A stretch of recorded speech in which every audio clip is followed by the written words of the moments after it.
Cada mañana le abrimos la puerta a la música, a la cultura, a la fantasía de la radio online. A la fantasía de la radio online. Le abrimos la puerta a la información, a tu mente, a tu mundo.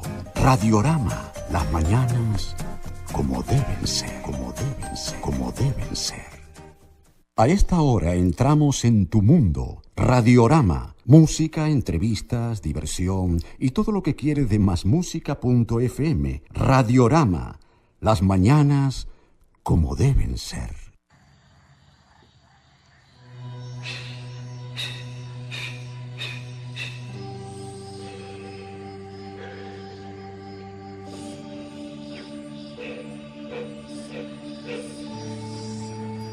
Hemos dicho, Alejo, que el rock, y aquí en muchas conversaciones muy amenas con gente que sabe mucho de rock, hemos hablado de que el rock es uno solo.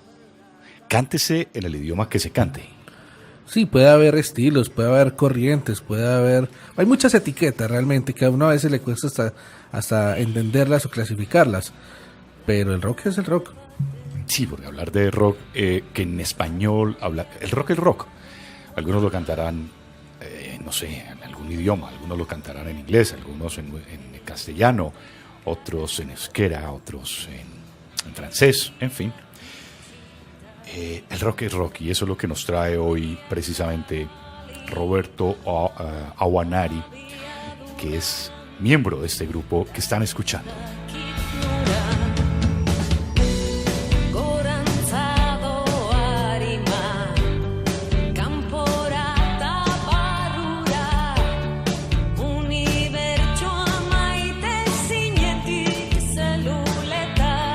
Roberto, es la tarde ya en el País Vasco. Lo saludo desde Armenia, Colombia. Roberto, hola, muy buenas tardes para usted. Arracha León, estoy hoy. Los he saludado en euskera y el segundo idioma es el tupí guaraní. Sí, yo ya le tenía listo el caixo. Caixo, pero ¿sabes qué pasa con el caixo? Caixo, ¿qué pasa? Lo que pasa es que el caixo viene del castellano. Cuando querían decir ¿qué ha hecho? Bueno, reducieron a caixo. Entonces viene del castellano reducido ahora se utiliza caixo como normalmente, ¿no? Quiero decir, el verdadero saludo sería agur. Agur, yo me vine del País Vasco y no supe si el agur era para despedir o para saludar. Yo siempre dije agur. Esa palabra el agur, porque el agur sirve para despedir y para saludar y tiene relación con el agua. Es que de hecho también estuve investigando un poco, Roberto, sobre el euskera y tiene, o sea, el principio del euskera o las raíces del euskera tiene que ver como con la tierra, ¿no? Que la tierra hablaba. Eso es una historia bien bonita. Sí, euskera viene de eskua, que son manos. Euskera, el idioma de las manos, como se trabajaba mucho, y aquí coincidimos con muchas lenguas indígenas, incluido la mía. El idioma no está separado del trabajo popular que hace un pueblo. Y eso, pues el euskera ahí lo tiene muy definido. Bueno, y el segundo saludo fue en su idioma, en su dialecto. Guaraní. ¿Es el guaraní? Tupí guaraní. En Colombia, en la parte del Putumayo, también encontró muchos de mis hermanos por allí. Ellos se autodenominan Inicana, que son nosotros mismos, y comparten territorio con los Yawa, con los Ticuna, con los Ocaina, Boras, en la zona del Putumayo, digo. Es que usted viene de esa zona, de Iquitos, que es zona ahí, ya entrando a la selva. 12 horas de la frontera con Colombia. ¿Cómo le parece, don Alejandro, que don Roberto hizo radio también? Sí, hizo radio. ¿Pero allá o en Perú? En Iquitos. Ah, ok. Yo me conozco la historia ya. Es que quiero que ustedes la conozcan. Porque a Roberto le tocó tema de acetatos y eso, ¿no es cierto? Los discos y eso. Ya. Hacer control en una emisora. Sí, vinilos y cassettes. Me acuerdo que llegó a la emisora el primer CD, que eran como baladas románticas, luego llegaron boleros, y luego ya se vino ya toda la movida de CD, que había que acostumbrarse, porque estábamos acostumbrados a poner los cassettes como en orden, ya todo cuadrado con los bolígrafos y todas. Era bonito la transición de lo analógico a lo digital.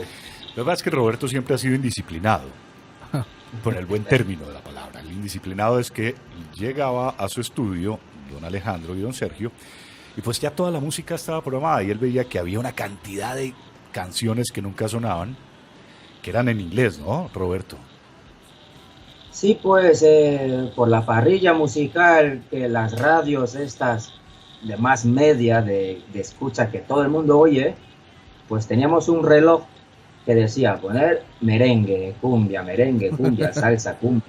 Ese tiempo el vallenato en el Perú, ahora en la selva de Perú el vallenato es fuerte y la cumbia, pero ese tiempo no había mucho de eso, había como mucha salsa, muchas cumbias colombianas y había bastantes CDs que me comencé a mirar, ¿no? Por curiosidad, ¿y esto de qué es? ¿Y esto de qué es? Y me topé con grupos que yo escuchaba desde pequeño. Y hablo del rock and roll, ya, de los Rolling Stones, de Led Zeppelin, de Santana. Y dije, yo, esto se está desperdiciando. Y luego me fui a la discoteca de la radio, que era como una casa enorme, muy grande, y había discos de acetato, de vinilos, ¿no? Pero de todos los años. Yo dije, la radio no es esta, la radio que me gustaría hacer. Quiero una radio abierta a estos grupos que están en todo su derecho a ser reconocidos y que se les oiga. No porque una productora venga a decir, mira, tienes este single, ponlo, yo qué sé, 20 veces al día, una vez cada hora. Y a mí eso me parece mercantilista. Pues que a mí me surgen tantas dudas. Por ejemplo, en pleno Amazonas, y uno como escuchaba música en inglés, ¿usted de dónde aprendió a conocerla? Cuando ella la vio en la emisora, ¿era por qué? ¿Cómo la escuchaba? ¿Por dónde? De la onda largas. Me acuerdo que mi abuelo, yo soy tupí guaraní, y yo nací en un pueblito muy lejano en la selva, donde claro, solo teníamos en el pueblo, el más viejo tenía una radio a pilas, ¿no? Funcionaba a pilas grandes y todo. Y esa radio, pues, ese tiempo no había FM, tal y cual lo conocemos ahora. Había el shortwave, SW, y AM creo que había. Pero AM no pillaba. Solo escuchamos de onda larga, no sé qué. Onda corta. Era la onda corta, sí. Ese tiempo, Radio Atlántida, me acuerdo, que la cuña decía Radio Atlántida, cubriendo el cinturón del mundo. Y para mí, esa frase era para mí como una saeta, ¿no? Que me lanza para el mundo. Yo digo, esta radio está dando la vuelta al mundo. Entonces escuchaba su programación. La programación se iba, cada 10 minutos se iba la frecuencia. ¡Uy! Aparecían extraterrestres, y de pronto iba descubriendo Radio Nacional de Colombia que entraba, radio de la televisión española y algunas radios japonesas. Y había unas radios que solamente ponían música todo el tiempo, música clásica. Luego se iban y por ahí entraba el rock. Por ahí escuchaba rock and roll un poco y me gustó siempre cómo funcionaba ese modelo de radio, que era como random, ¿no? Era aleatorio, aparecían las noticias. Se iban las noticias, aparecía Tchaikovsky. Se iba Tchaikovsky, aparecía un japonés cantando no sé qué cosa. Y así se iba formando en mi cabeza una parrilla musical sin que yo lo buscase, porque las radios se iban y venían solas. Ajá. Le llegó una mezcla de cosas a usted a la cabeza. Muchos sonidos, y cuando tú eres pequeño, eso no te olvidas. Y encima en la selva que está todo silencio, y de pronto el abuelo agarra el transistor, prende la radio y comienza a sonar músicas brasileras, luego japonesas, chinas. Escuché ópera china, que luego me aburrí, pero ya escuchaba. Cuando las radios normalmente, las radios comerciales no te iban a llevar por ese camino musical. Ese tema de las raíces culturales, Roberto, precisamente cuando llegan estos medios de comunicación, un radio, digamos, a plena selva, donde están ustedes en sus sitios, ¿cambia la estructura cultural? ¿Usted sentía que su abuelo y sus tradiciones empezaban a cambiar un poco con esa llegada de esa onda corta de pronto? Sí, siempre mirábamos afuera, mucho más allá de nuestras fronteras, ¿no? Como preguntándonos, ¿de dónde vienen estas señales? O sea, tenía que estar en algún lugar del mundo, pero en nuestra cultura, Cucama, Tupí, Guaraní, nuestros 5 cielos lo conocemos perfectamente, pero no conocíamos de otros países. Nosotros pensábamos que después de la selva seguían habiendo selvas. Y entonces toda esa información musical, de sonidos que nos venían, no sabíamos de dónde eran. Y siempre tuvimos esa necesidad, ¿no? Ese deseo de ser como loros, ¿no? Loros, poder volar para saber de dónde venía toda esta amalgama de sonidos, de voces. Y fue cuando entró al pueblo el primer almanaque, el calendario, de una panadería. Y entonces ahí comenzamos a ver los paisajes, ¿no? Apareció Japón, lo típico. Un almanaque de 12 meses, cada mes un país diferente. Apareció la Torre de París, un atardecer japonés, el mar, el desierto. Y entonces para mí, en mi cabeza de pequeño, iba teniendo sentido el sonido con estas imágenes. Lo que no sabía, qué sonido iba con esta imagen. Y fue cuando decidí, pues, decir, voy a salir del pueblo a investigar un poquito más allá. Qué fantasía. Si yo imagino pues un niño descubriendo nuevos mundos a través de un medio de comunicación y a través de imágenes y tratando de conectarlas ambas. Es una fantasía. ¿Y eso le pasó solamente a usted o tuvo más de su gente ahí también con esas inquietudes, Roberto? Imagino que pasó a mucha gente. Hay mucha gente que salió a conocer el mundo, pero de diferentes partes del mundo, no solamente la mía. En mi comunidad, a los niños que son como inquietos, traviesos, los bautizan de una manera especial para calmar esos nervios, ¿no? Entonces yo, como siempre fui un poco, yo quiero mi cultura, pero también quería descubrir un poquito el mundo, ¿no? Quería saber, así como yo, había muchos niños que querían saber de dónde viene un balón, una pelota de fútbol, por ejemplo, ¿no? Cuando llegaban las pelotas de fútbol al pueblo, todo el mundo miraba esos colores bonitos. Cuando llegaron los camiones, las muñecas, queríamos saber dónde se fabricaba, qué mundo era aquel que todo el mundo quería. Claro, luego te das cuenta, tanto plástico nos ha hecho mal, pero desde pequeño queríamos saber de dónde venía el zapato, de dónde venía un camión, y decíamos nosotros, perfecto, los que les llamábamos regatones a esta gente que traía a cambiar juguetes por gallinas, por plátanos, por yuca. Ajá. Y daban regalos, esos juguetes reciclados, porque no eran nuevos. Las pelotas eran parchadas, las muñecas no tenían pelo, no tenían ojo, pero para nosotros era perfecto. En nuestra ignorancia queríamos eso y dábamos gallina que luego se vendía igual a 4 veces más caro. Pero queríamos saber eso. Entonces una cuadrillita de amigos pues iba saliendo de a poco. Yo fui tras lo mío, que son los sonidos. Mejor dicho, el tema de los españoles colonizadores y conquistadores cambiando espejitos por oro, ahí fue la misma cosa. Sí, por eso la canción esta, Maldición de Malinche, para mí no acaba. Sí. Que antes usted de niño, entonces, antes de que llegaran esos intercambios de gallinas por muñecos viejos, ¿con qué jugaban? Teníamos unos juegos, claro, yo voy a explicar los juegos que teníamos. Íbamos al río, íbamos a pescar, porque todo estaba relacionado al trabajo, ¿no? El niño jugaba a traer agua, jugaba a cortar la leña, jugaba a no ahogarse. Uno de nuestros juegos era ir a pescar en una canoa. Fíjate, ahora los padres y las madres no dejan que los niños se acerquen al río. No, que te vas a ahogar, que pobrecito, tal. En ese tiempo nos dejaban a nuestro aire. Íbamos nosotros tras la canoa, cogíamos los anzuelos, íbamos a pescar. Y pescamos peces que se podían comer, que no se defendían. Pero había un pez que era la piraña, esa sí se defendía.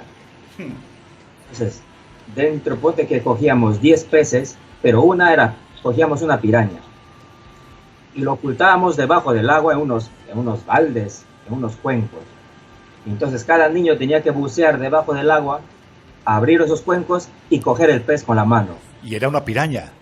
Y al que le tocaba la piraña, pues era nosotros llamamos el fácil, ¿no? El perdedor, el que no sabe, ¿no? Pero además perdía los dedos, Entonces, nada más y nada menos, ¿no? Era un mordisquito de nada. Además, si no tenías herida, podías coger a la piraña. La piraña es un mito que te muerde y tal, pero cogías la piraña, pero era un animal como que estaba mal visto, ¿no? Que te podía morder. Claro. No, pero ustedes con eso vivieron y crecieron con eso, entonces era fácil. Sí, por eso, pero era que te toque la piraña, porque igual la agarras mal y te muerde. No, También teníamos otro juego que era con las anguilas, estas eléctricas. ¿Qué tal? Pero esos jueguitos de ustedes eran como medio agresivos. Sí. Te ayudaba a entender, para mí, el medio con quien estás viviendo. Claro. Con esto tendríamos, Roberto y Alejandro, para hacer 20 programas de esas historias, porque es que, a mí, con todo el respeto, yo digo, para mí esas son las historias enriquecedoras, pero sobre todo, quienes las han vivido son quienes nos cuentan. Yo pienso que esa tradición, por ejemplo, de los ancianos, en las tribus, por ejemplo, y ese cuento y esa historia que va de persona en persona, de integrante de la tribu en integrante, enriquece mucho. Y eso, para culturas como la suya, es fascinante porque hace prevalecer esa cultura por encima de cualquier otra cosa, Roberto, pienso yo. Nosotros, en la cultura nuestra, que infortunadamente no sabemos si somos indígenas, si somos americanos, europeos o hindúes, o ni sé de qué nos las damos porque no tenemos nada, pues se nos pierde. Entonces por eso maltratamos a nuestros ancianos, no conocemos nuestras historias. Me parece que nos tenemos que pegar mucho de esa historia cultural de nuestros antepasados, Roberto. Sí, es importante porque una de mis primeras preguntas que le hice a mi abuelo en mi lengua fue eso, ¿no? Después de este árbol, ¿qué más hay? Y él me decía, después de ese árbol hay más árboles. Y yo le decía, ¿hasta dónde termina lo mío, no? Porque en algún momento terminará el mundo. Y él me dijo, allá donde haya un río, estará siempre alguno de los tuyos. Y allá donde escuches tu lengua, es porque alguien de los tuyos ha pasado por ahí. Tan así no me lo dijo, porque en Cucama es más directo, ¿no? Allá ir uno tuyo, tú ir con él allí. Es así, ¿no? Traducido al... Entonces, claro, crecí donde había un árbol, donde había un río, podía yo vivir y adaptarme tranquilamente. Y luego, ¿cómo dio ese primer paso para salir precisamente de ese entorno? ¿Qué lo motivó? ¿Por qué se fue? ¿Cómo hizo? La curiosidad, hermano, la curiosidad de... También el estudio, porque en mi pueblo no había una escuela, entonces tuve que ir a estudiar. Y después a ir a la gran ciudad a por estudios, entre comillas, superiores, aprender lo que se llamaba, si no sabes computación, si no sabes inglés, en el futuro no vas a hacer nada. Y aprendías de cosas y no me parece mal. No me parece mal, me pareciera mal si luego tu cultura se queda muerta, si lo tuyo desaparece. Luego, si estás bien afianzado en ti mismo, tienes la identidad que tienes, te reconoces como tal, puedes estudiar cualquier cosa. Aquí en el País Vasco, por ejemplo, se criticó una vez, se puso en duda que no se podía estudiar euskera y física. No se podía estudiar porque la física tiene muchos términos que el euskera no tiene. Y un profesor de la Universidad del País Vasco dijo, es fácil estudiar física en euskera, solo basta saber euskera y saber de física. Así de simple. Y eso me di cuenta yo, claro, cuando yo empecé a tocar, a hacer teatro, a hacer música con amigos míos. Entonces, claro, muchos de mi familia y muchos de mis amigos me dijeron que estás perdiendo lo tuyo. Yo le dije, es que no he perdido lo mío sigue porque me he reconocido como tal. Hablo mi lengua y reconozco a mi pueblo, lo sé ubicar, mi apellido de dónde viene, mi pueblo dónde está, cómo se ha alimentado y hacia dónde queremos mirar. Y lo otro son estos caminos de que yo aprendí a tocar guitarra, aprendí a hacer teatro, me metí al mundo de la radio, que eso me alimentaba y me demostraba quién era yo y por dónde quería llevar mi camino. Esa parte de la radio, ¿cuánto tiempo duró? Creo que fue como desde los 90s, algo así, Roberto. Sí, por ahí empezó del 95 hasta el 2002, 3, 4. No sé, había una transición por lo de Fujimori, que muchos programas se callaron y Fujimori, en su tiempo de dictadores, compraba todas las radios y te mandaban sus cassettes de publicidad de ellos, claro. Y tú no podías tener voz propia, aceptabas el cassette con la propaganda del chino y lo tenías que poner porque el jefe te decía o pones o te vas. Entonces muchos hemos dejado de creer en esa imparcialidad de la radio. ¿Y eso todavía prevalece en Perú? No sé cómo está ahora, pero yo creo que el gobierno de ahora da una subvención a las radios por poner temas a la multiculturalidad, viendo lo multiétnico que puede ser un país. Por ahí se apoya, pero hay una discriminación también a otras lenguas, puesto que el gobierno peruano da una subvención y da espacio a las televisoras y a las radios para hablar sobre el quechua, que es la lengua del Perú. Pero la lengua del Perú es el quechua, pero en la selva amazónica hay más de 54 lenguas y cada uno queremos nuestro espacio televisivo o radial. Por eso creo que no se da lo del apoyo a las lenguas originarias en Perú. En las radios oficiales, digo, en las independientes sí hay mucha creación de música en nuestras lenguas, de poesía en nuestras lenguas, pero uno tiene que autofinanciar o recurrir a empresas extranjeras o a ONGs para que te digan, queremos hacer un programa de radio, un podcast sobre esto. El gobierno peruano no te va a financiar, pero quizás los holandeses o las ONGs españolas o vascas igual sí. Y en otra parte de la historia, Roberto, y es ahora un miembro de la comunidad indígena del Perú, cambia la historia, va y conquista a España, al País Vasco. Precisamente, ¿por qué al País Vasco? ¿Cómo sale esa idea de irse para España? Es una anécdota muy bonita. Cuando hacíamos música con mi grupo, teníamos un grupo que hacíamos punk y teatro, nos llegaban a la selva, ya sabes, siempre van misioneros, van curas y van. Llegó una vez un hermano de Asturias, un asturiano, Alberto Pérez, lo cual nos informaba cómo estaba la situación europea, tanto políticamente, lingüísticamente. Era un cura, un hermano muy abierto, y nos traía pues libros de editoriales vascas, editoriales españolas, fanzines, revistas, y nos llegaba música. Una vez nos trajo un cassette, porque a mí me gustan mucho los cassettes, que decía cassette por la diversidad o contra la autoridad. Claro, como teníamos un grupo punk y escuchamos los temas, muchos estaban en castellano, algunos estaban en árabe, había en ruso y había una canción que no sabíamos. ¿Y qué idioma es? Y uno de la banda ha dicho, pero si es un cassette contra la autoridad, estará bien. O sea que dirán buenas cosas para nosotros, para la edad que teníamos, la juventud que teníamos. Y dijimos, vamos a sacar todos los temas fonéticos, ¿no? Las canciones en castellano las sacamos bien, pero las que no conocemos vamos a sacarlas fonéticamente. Ta, tin, tin, tin.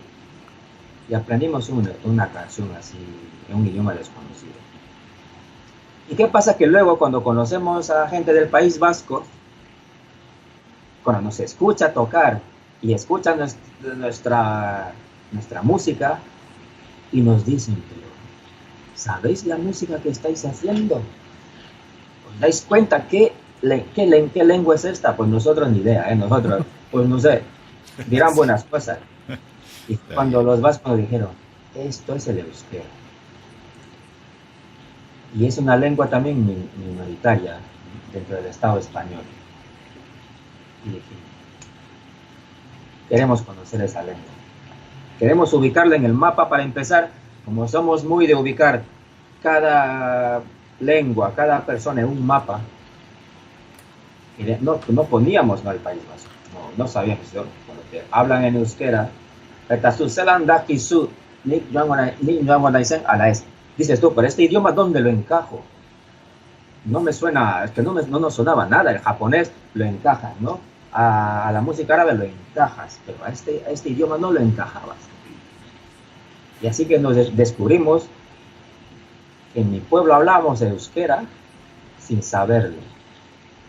Y en una entrevista dije algo parecido. La gente habla euskera sin saber que está hablando euskera.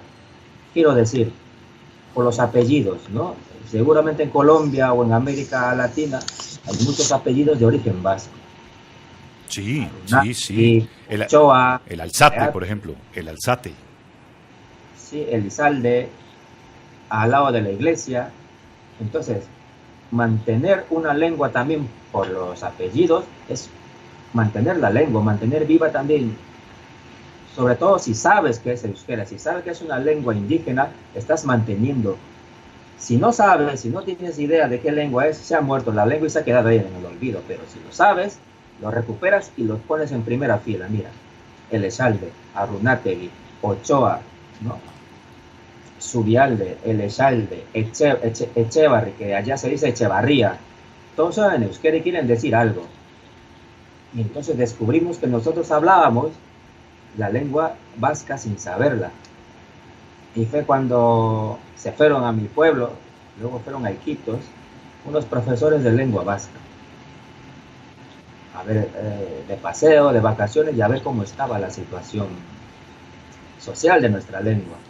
Y se toparon con una realidad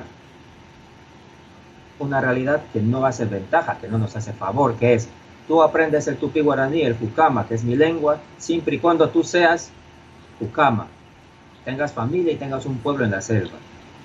Pero de esa manera una lengua se pierde, porque el euskera lo puedo aprender yo, lo puedes aprender tú, lo puede aprender cualquiera que se matricule en un euskaltegi, lo puede aprender y recibe subvenciones por aprender. En el Perú no pasa eso.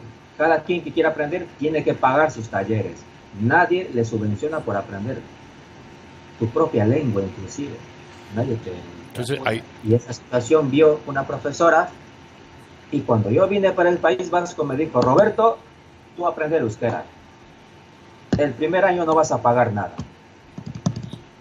Y fue a partir de ese entonces mi compromiso con el euskera es a muerte. sí, se le nota, además que lo aprendió, y lo aprendió rápido, fue fácil capturarlo. Es difícil, todo tiene su sacrificio, ¿no? Pero mucho me ayudó la música, ¿eh? Mucho me ayudó, mucho. Cuando yo aprendí inglés, también fue a través de la música, escuché mucha música en inglés y iba copiando.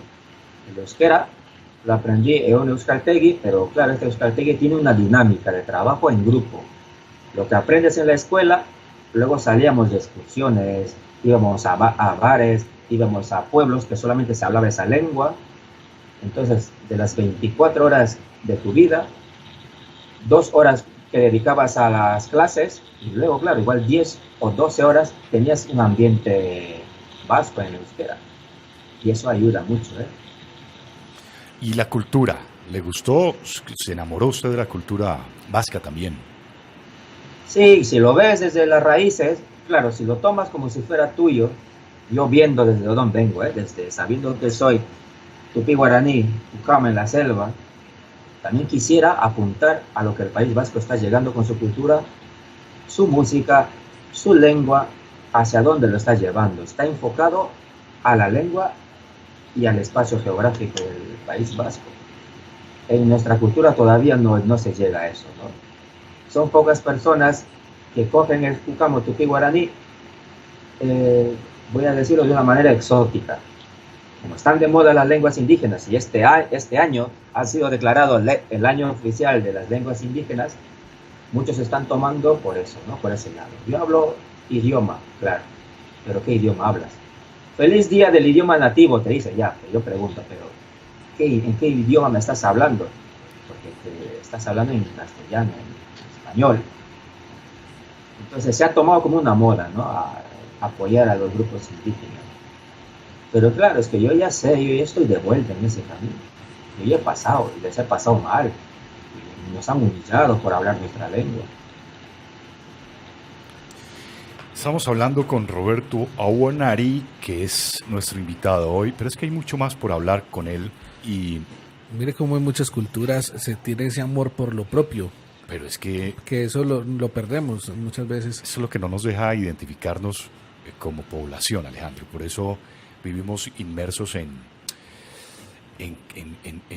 absurdos. Si no identificamos de dónde venimos, menos vamos a saber hacia dónde vamos.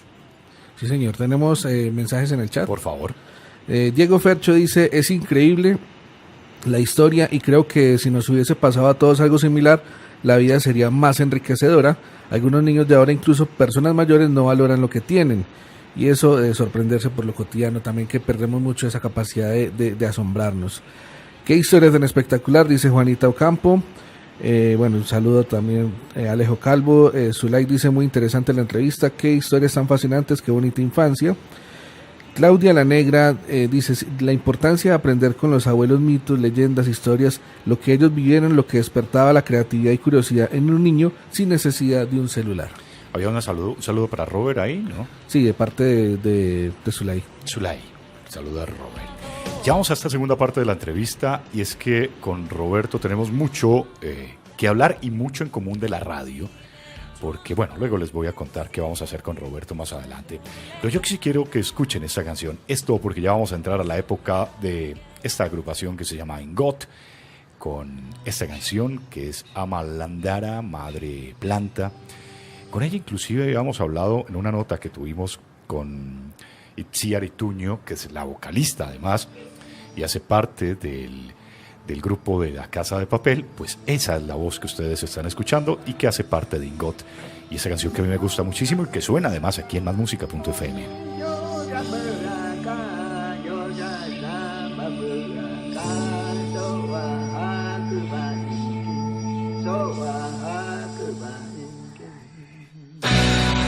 Landara baten nama sartu jata baruan burung babelarrietan elektrikara begiak itxita ikusten begiak zabali panoa abiadura handiz ta ez dakit nura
Estamos hablando con Roberto Awanari de Ingot y ya llegamos a esta parte. Bueno, escuchando un poco más de esta canción, más detenidamente, Roberto, ¿le puso usted algunos matices de su lengua nativa o al principio escuché algo de eso o escuché algo extraño ahí al fondo? Sí, es el de una parte del Perú, de Río Ucayali, son los chiquibos, una cultura, estos colores, una lengua también que no se ha perdido, que los hablantes lo mantienen gracias a que son mercaderes, venden mucha artesanía, casi la iconografía de este pueblo es la que más apoya también el gobierno peruano.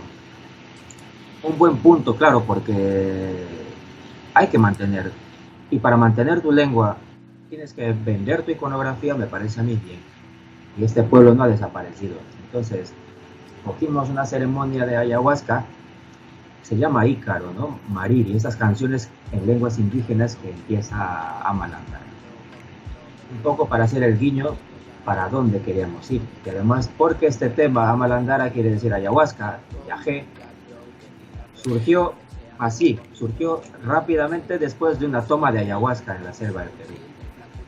Itziar compuso el tema después de un montón de visiones que tuvo y se redujo, claro, a este tema, que es muy sincero, no adorna nada, porque es la verdad. Quienes hemos visto las visiones de la ayahuasca sabemos lo que Itziar está cantando perfectamente. O sea, en el viaje fue que compuso. Es la muerte. Te mueres y vuelves. Eso es muy común, ¿no? El estar en esos trances, en estas culturas. Sí, porque para nosotros, Amalandara, la madre planta, en castellano, siempre ha estado presente en nuestras reuniones. Por un punto real que tiene la madre planta, que te da cierta lucidez mental. Por eso, antes de las grandes tomas de decisiones de los pueblos, siempre se hace una ceremonia de ayahuasca. Y es ahí donde se te vienen, de tantas ideas que se te vienen, te quedas con lo que realmente necesitas. Ahora, no todo el mundo la puede ingerir bien, ¿no? Eso debe tener, digamos, un seguimiento, ¿no? Sí, porque se ha comercializado demasiado. Ahora el turista va a la selva a por ayahuasca. Por tener bonitas visiones le dan cualquier cosa. Y les meten mucho dinero también a ellos. Pero en cambio nosotros no lo hacemos por el dinero. Nosotros cuando tomamos ayahuasca, tomamos en grupos pequeños, gente muy de confianza, y que tengamos algo en común entre todas, ¿no? Y es ahí cuando tomamos el ayahuasca que se genera buen ambiente, buena energía entre nosotros. No lo tomamos porque vamos de paseo y hay que tomar ayahuasca, no. Eso, a veces hay años que no tomamos y años que sí, de acuerdo, como pide el cuerpo, y sin pagar millonadas por tomarlo ni que se nos trate como turistas. Yo hasta lo máximo es tequila y me hace ver ilusiones con las embellecedor se llama, ¿no? Las hace ver bonitas a ellas, pero pues hasta allá he llegado, hasta la ayahuasca no. Habrá que tener la formación para eso. Es muy rica la ayahuasca, cada vez que tomas te arrepientes de haber tomado, te quieres morir, dices, ¿tú cuándo va a acabar esto? Pero termina acabando y te vas quedando con lo mejor de todo. Bueno, entremos ya al mundo de la música, Roberto, porque, bueno, ya ha hecho teatro, ¿qué más ha hecho? ¿Algo de televisión en el País Vasco? No, hasta teatro llegamos, o también alguna serie. Mi primer trabajo aquí en el País Vasco fue una película. Yo estuve justamente trabajando en Colombia, por Puerto Nariño y para más adentro. Estuve de profesor de teatro, ¿no? Para comunidades indígenas que estaban como olvidadas de los gobiernos peruano y colombiano. Hicimos nosotros, un grupo de 7 personas, a enseñar teatro y cosas de danza, música y pintura. Y fue cuando me llega una invitación para un papel en el País Vasco, para una película. Y yo digo, claro, pues, yo estaba todavía en Colombia, ¿no? Creo que era un jueves. y me decía, tienes que responder máximo hasta el lunes. Ya, pero claro, estás en un pueblo metido en la selva colombiana, yo hasta llegar hasta Iquitos, por lo menos iba a tardar un mes. No podía tener yo la respuesta por email, no, en 2 días. Pero hice todo lo posible, no hice todo lo posible. Yo comuniqué a los que estaban encargados, oye, que me ha llegado esta propuesta del extranjero. Y ya sabes cómo es Latinoamérica, cuando te llega una propuesta del extranjero es para el mundo, haz caso al extranjero. Y me dijeron eso, tú vuélvete a Iquitos, pero ya, y responde y di que sí. Y yo quiero mucho a mi pueblo.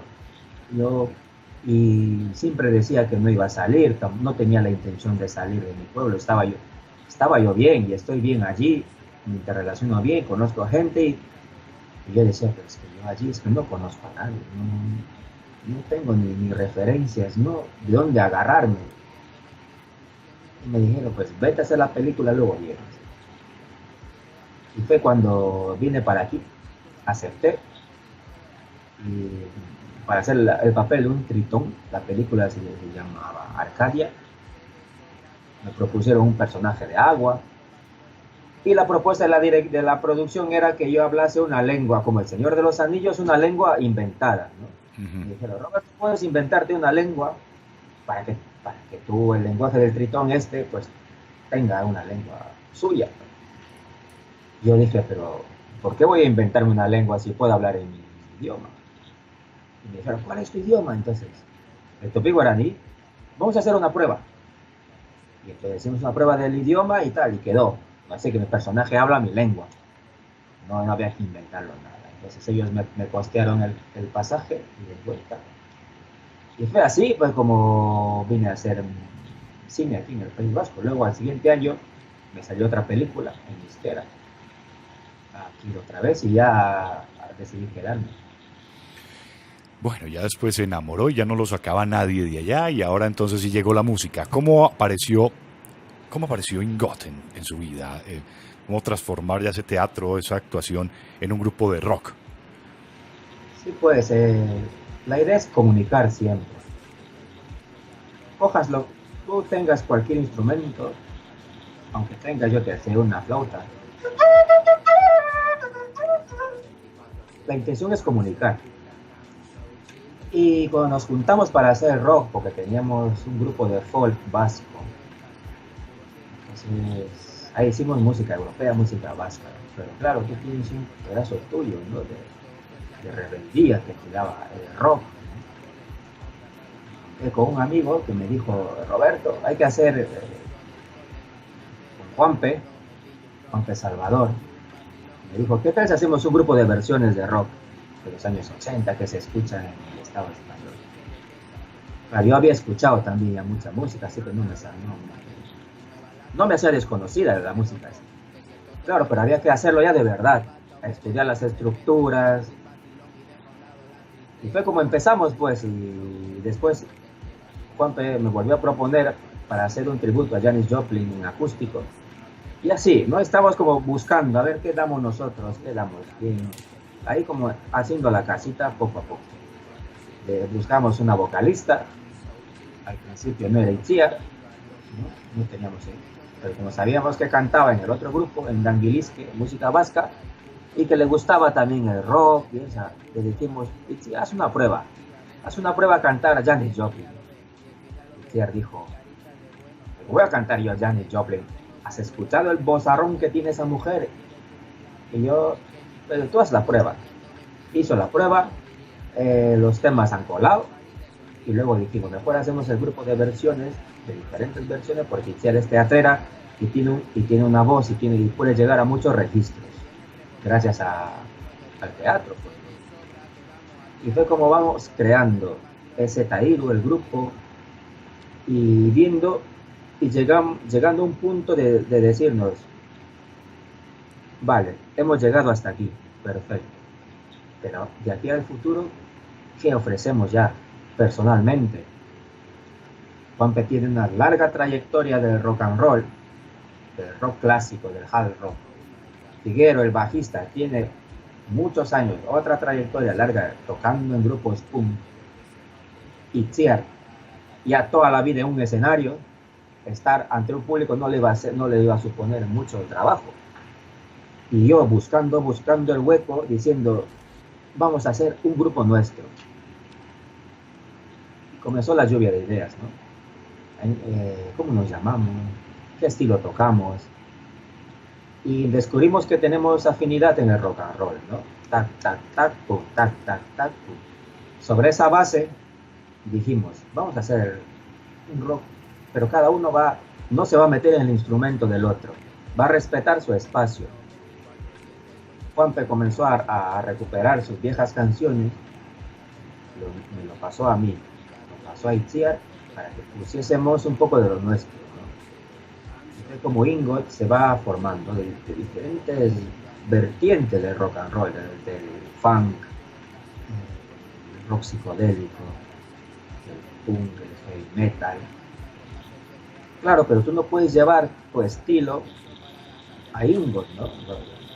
Vamos a ver cómo coincidimos todos y cómo creamos el sonido, vamos a ir. Entonces pues estamos ensayando, buscando todavía no meterse en el sonido del otro, pero a la vez encajar todos. Y es así más o menos como por donde estamos yendo hasta el momento. Ya hay, digamos, el grupo Ingot ya como tal, comercialmente ya está funcionando, ya, bueno, hacen diferentes presentaciones, lo sé, y tienen ahora en febrero también presentaciones, pero comercialmente ya con producto físico, algún CD, ya en País Vasco, ¿se puede conseguir algo? Solo sacamos una maqueta muy artesanal, pero para promoción, ¿no? Porque siempre te piden, pero Ingot, ¿a qué suena? Entonces hicimos un demo muy artesanal para que se hagan una idea de por dónde vamos a tirar en el futuro. Claro, siempre pasa que luego la maqueta y luego los conciertos en directo son diferentes. Nos gusta más tocar en directo porque se siente más el poder de la gente, ¿no? De las canciones, de las letras, la ejecución. Entonces, de momento, nuestro objetivo es grabar un CD aquí en el País Vasco. Todavía no estamos mirando, recibimos muchas propuestas de tocar en el extranjero, pero si no tenemos los pies donde tenemos ahora, nunca vamos a saber qué estatura tenemos, ¿no? Como decimos. Eso preferimos que sea nuestro espacio geográfico de momento aquí. Ahora, un poco complicado reunirse siempre o periódicamente, teniendo en cuenta, por ejemplo, el tema de Itziar ahora con esa tercera temporada de La Casa de Papel, en fin. ¿Cómo están coordinando eso? Porque sé que les están saliendo ya pues presentaciones en vivo y Itziar viajando a Madrid, en fin, ¿cómo coordinan eso? Es un trabajo de carpintero, ¿no? De albañil, es ver quién puede tal día, quién no puede, porque esto no funciona solo, no lo lleva una persona que hace los temas, una persona que busca los conciertos, no.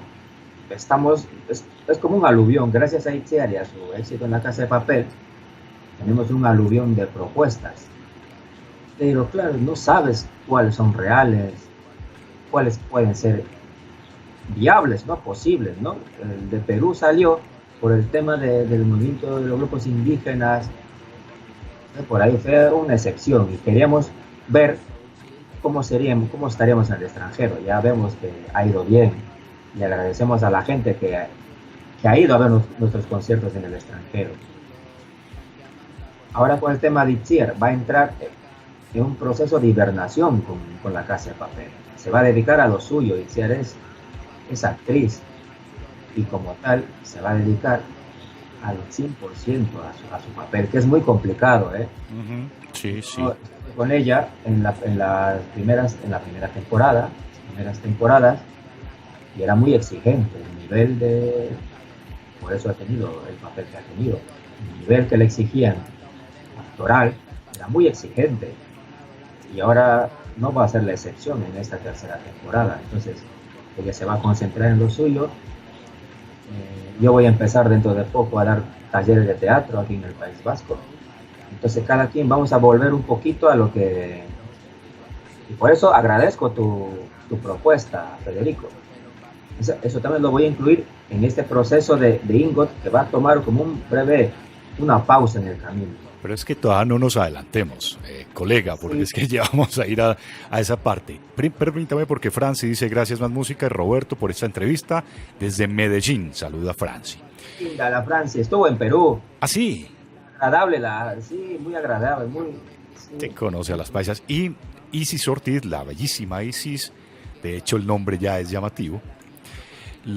Dice, la ayahuasca la tomé a los 19 años en Montenegro, Quindío. Ahí lo llaman yagé, pero a ella no le hizo nada. El yagé. No, fíjate tú, cuando salió esta canción Amalandara, cuando Itziar lo escribió, ya había tomado ayahuasca 10 veces sin ver nada, todos los años, y me decía, Roberto, es que no veo nada, será mentira, seré yo, será que Itziar es muy de la tierra. Itziar no se come cualquier cosa, no se cree cualquier cosa. Entonces todo tiene que tener una explicación, un concepto lógico. Y pensaba, ¿será porque soy así? Porque soy socióloga y materialista que no puedo acceder a estos mundos. Pero pum, hace 2 años vio y lo escribió. Al día siguiente a Malandara. Al siguiente año se fue a tomar ayahuasca y volvió a ver. Y a partir de ahí todo cambia, todo tiene un proceso. A nosotros nos dicen, es que la madre ayahuasca de repente no te da tu oportunidad o no te quiere de momento. Pero yo creo que no sé, hay muchos factores. La gente que ha visto a la primera, A mí algunas veces me ha tocado ver, que no he visto, y me he sentido estafado. Cuando estaba en la ayahuasqueada, mientras todos estaban viendo, yo no veía nada y me mareaba y decía, pero ¿qué es esto? No, esto no es bueno. Y eso te puede generar un trauma. Pero luego te das cuenta que se te abren las puertas, te tranquilizas, estés consciente o no, vas a tener las visiones. Ya para terminar, Roberto, ¿alguna vez se le podría poner a su lengua nativa, al tuti guaraní, se le podría poner rock? O sea, ¿podría hacerle alguna composición con su lengua y meterle rock? En Brasil, en noviembre se va a desarrollar un festival de música indígena. Y hay grupos de tupi guaraní, de rap, de heavy metal. Y esos grupos están funcionando en Brasil. En el Estado peruano todavía no, por esta discriminación es que nos hacen a las lenguas amazónicas, que siempre nos toman como en la parte trasera de la casa, la huerta. El patio, sí. Sí, pues hay muchos grupos en quechua que reciben apoyo, ¿no?, de parte del Estado peruano. En el Brasil el tema es diferente. El tupí guaraní es oficial y recibe también apoyo, entonces está más considerado, también mucho más grande.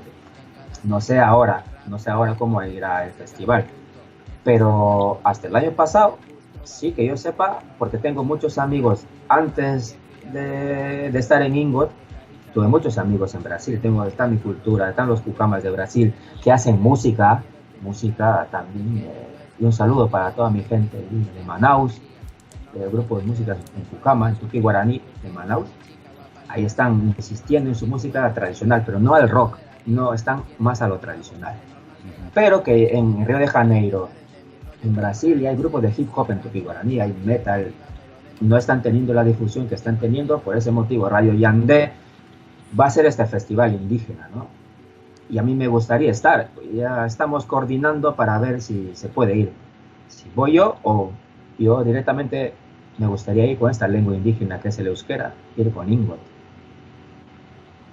Bueno, pues vamos a estar esperando mucho más de Ingot en este descubrimiento que estamos haciendo. Pero ya para cerrar, yo creo que usted le cuente a los oyentes de másmusica.fm, porque ese si yo lo cuento luego no me creen, pero bueno, usted sí va a estar con nosotros, va a ser parte, por lo menos estamos trabajando, don Alejandro, en un proyecto con Itziar y con Roberto para tener un programa hecho desde País Vasco para másmusica.fm y que va a reunir un poco toda la esencia de la música, la esencia de los, digamos, instrumentos también que hay en euskera. Es que hay tanto por explorar, por conocer de la música y de otras culturas, de otros idiomas, y nos quedamos siempre con lo mismo. Correcto, por eso másmusica.fm camina por el mundo. ¿Qué es lo que vamos a hacer, Roberto? No digamos fechas todavía ni desde cuándo, pero ¿a qué le estamos trabajando? Antes de empezar a spoilearnos mutuamente, Sí, está bien. aquí tengo una invitada especial. Pero es que la Hola. estamos viendo, Itziar. Le llegó Pues Itziar. ahí. Nos alegra mucho verla y saludarla, Itziar. Como siempre, está en su casa. Gracias. Pero hoy el protagonista es Roberto. Fíjese. Sí, no sé, me ha hecho entrar, pero bueno, ya me voy, ¿eh? No, está bien, gracias. Nos hace mucho bien también verla, Es Itziar. muy grande. Muy grato para nosotros. Pero además, Itziar va a estar con nosotros también en programas. Ahora sí, Roberto. La propuesta es simple. Programa de rock vasco, pero como el rock vasco, para no morir, para que no muera su lengua y no muera la cultura, ha ido de lo ancestral a lo moderno, ¿no? Quiero decir, vamos a tocar rock and roll, perfecto, pero vamos a meter instrumentos autóctonos vascos. La alboca, la triquitrisa, la chirula, que se pueden adaptar tranquilamente a la modernidad. Y estamos hablando de grupos que surgieron en los 80, 90, 2000, que son muy conocidos aquí y que han empezado, ¿no? En plan pioneros. ¿Cómo sonaría el rock metiéndole una alboca, un cuerno de vaca? ¿Cómo sonaría el funk o el punk si le metemos una flautita de Iparralde, de Navarra? Vamos a tocar rock y cómo metemos el sonido de la chalaparta, cómo encaja el rock and roll con un sonido de maderas. Entonces estamos haciendo una recopilación de grupos que han apostado en su tiempo, algunos ya no existen, algunos se mantienen, han apostado por esta propuesta y han tenido éxito, porque el pueblo necesita de su cultura y necesita no estar alejada de una realidad global, ¿no? Del mundo, no tiene por qué apartarse del mundo. Entonces estábamos planteando hacer programas donde exponemos a estos instrumentos, al rock and roll, y en el programa tener algunos invitados instrumentistas. Tenemos amigos que tocan la alboca, este cuerno de vaca, que nos vengan y a hablar de su instrumento, y seguidamente metemos la música. Fantástico, fantástico. Y gracias por hacer másmusica.fm ese instrumento también radial a través de las tecnologías, de la internet, para producir este programa. Para nosotros, como dicen ustedes allá en España, nos hace mucha ilusión esa idea y seguramente la vamos a plasmar muy pronto, Roberto. Sí, pues estamos investigando a ver qué grupos, porque luego te emocionas y se hace muy corto el tiempo. Pero bueno, ahí lo vamos acomodando. Ahí lo vamos a acomodar. Hemos pasado hoy una hora fantástica con Roberto Aguanari. Las historias que por lo menos a mí me gustan escuchar, o me gusta escucharlas, hemos tenido hoy. Un hombre que salió desde la Amazonía de su país a conquistar a los que nos conquistaron. Y ahí está, en el País Vasco, ahí está haciendo arte, está haciendo música, está haciendo mucho por su cultura y por abrirnos muchos espacios a todos. Roberto, gracias por su música, gracias por su arte, gracias por su tiempo y estaremos en contacto porque usted hará parte junto con Itziar de este mundo de másmusica.fm, así que siempre bienvenidos. Gracias a ustedes, hermano, y a toda esa gente linda de Colombia y a tu café, que estaba muy rico, el café este. Tenemos otro café pendiente. Pero por supuesto, sabe que les di a Alejandro chaqueta, agua panela con café. Ah, así le dicen chaqueta. Chaqueta. Y le pareció muy bueno. No se intoxicaron, pero bueno, está bien. Está bien. Muy de las casas. Muy del eje cafetero, las casas montañeras, Sí, ¿no? Que sí. llamamos nosotros aquí. Eso que era casi con una taza de esmalteada, ¿no? O de esmalte que se llamaban en ese tiempo. Sí, eso tiene otro nombre, pieltre, algo así. Bueno, Pieltre, sí. ustedes- Sí, las esmaltadas. Esmaltada, nos decimos nosotros. Roberto, un abrazo, gracias, un abrazo para todos los miembros de Ingot y obviamente para Itziar y estaremos ya en contacto siempre. Perfecto. Estamos en contacto, hermano. Roberto Aunari de Ingot. Esto es lo que hacen precisamente desde el País Vasco y que nos encanta encontrar también en masmusica.fm.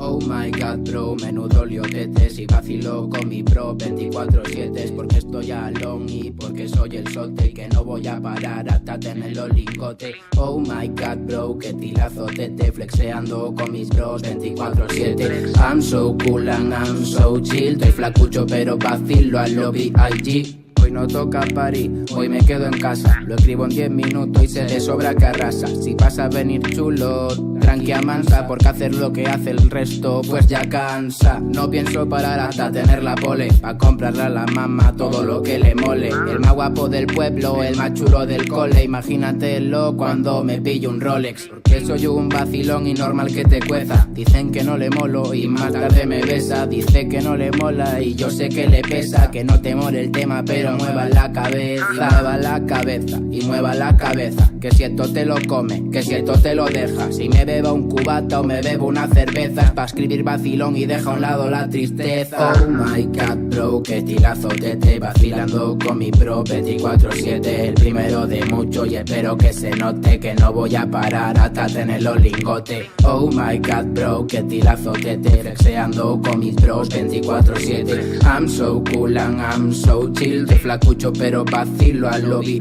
IG. Le meto todo el flow en cada segundo. Rap, trap, esto es música y punto. Esto es un temón y no depende del gusto. Vacilo y te gano la partida desde arbusto. Y es que ya lo ve, que carita de bueno, pues no es lo que cree. Que no tengo 4 baby, que no tengo 23. Lo que quiero es tener la vida de Kenny West. Yo pidiendo bendiciones, ¿quién me lo diría? Es normal que te vea yo de par y te sonría. Yo quiero a mi chica guapa, linda, esa es la mía. Yo soy chico guapo, chico flaco, chico de la ría. Si quieres la colabo, es normal que la pida. Si viene prepotente, no eres de mi rollo piba. Sé de sobra que vamos a tirar para arriba, pero de momento vacilo en el punto de partida.